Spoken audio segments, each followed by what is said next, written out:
Hey guys, in this video, we're going to take a look at how you can change the SIM card pin on the Samsung Galaxy S23 series.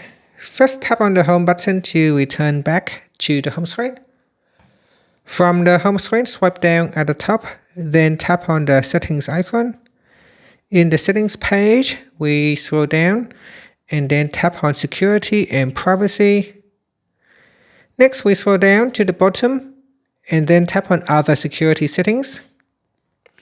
At the top here, tap on set up SIM card lock.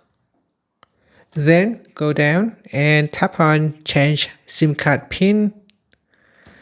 Now to change the SIM card pin, you need to put in the current pin. My current pin is 0000, so 4 zeros, and then tap on OK.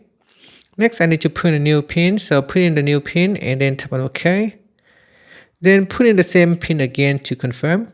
Tap on OK to confirm.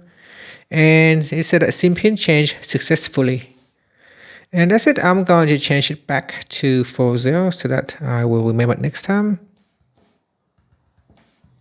And that's it. Finally, you can tap on the home button to go back to the home screen. Thank you for watching this video. Please like and subscribe to my channel for more videos.